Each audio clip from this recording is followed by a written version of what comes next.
Serikali ya awamu ya sita kwa kutambua kuwa lishe sasa ni swala la maendeleo hapa Tanzania, mapambano dhidi ya lishe duni yamekuwa ni mojawapo ya maendeleo kipaumbele katika mpango wa pili wa maendeleo ya miaka mitano, yani 2021-22 hadi 25-26. Mpango huu unatambua umuhimu wa kuwekeza katika lishe kama msingi imara na mkakati mojawapo wa kufanikisha kufikiwa kwa malengo, kuifanya nchi yetu kufika wakati.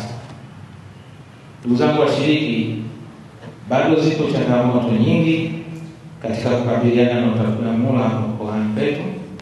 Changamoto kubwa kuliko yote ni ile ya uelewa mdogo wa masuala ya lishe katika jamii.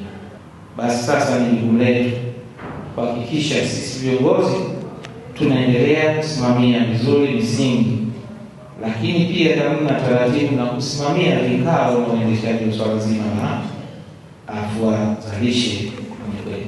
Kutokana na hilo, taarifa za mkoa zinaonyesha kuwa katika utekelezaji wa viashiria cha utengaji wa fedha tumeweza kutenga shilingi 2686.37 kwa kila mtoto. Kuanzia Julai hadi Desemba 2025, jumla ya shilingi milioni 600,722,967 zilitengwa kwa ajili ya utekelezaji wa afua za lishe kutoka katika kila halmashauri, na kiasi kilichotolewa pia kimetumika. Kwenye bajeti ya mwaka 26-27 tunaenda kuitekeleza mwaka ujao wa fedha, hata utengaji wa fedha haujafikia kiwango cha shilingi 2,500. Hii 2,500 tulikubaliana kama mkoa kwamba kila mtoto atengewe shilingi 2,500, ndio kiwango cha chini kwa mkoa wetu.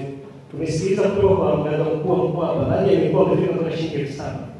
Kwa hiyo ni wito wangu kwa mwenyekiti na zile halmashauri ambazo nimezitaja na barua tukawaandikia Monduli, Ngorongoro na Arusha DC, kwenye bajeti ya mwaka 26-27 kila mtoto atengewe shilingi 2,500.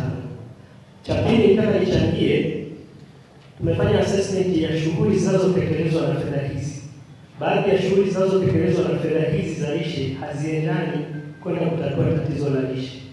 Baadhi ya halmashauri wametumia fedha hizi kwenda kukagua miradi.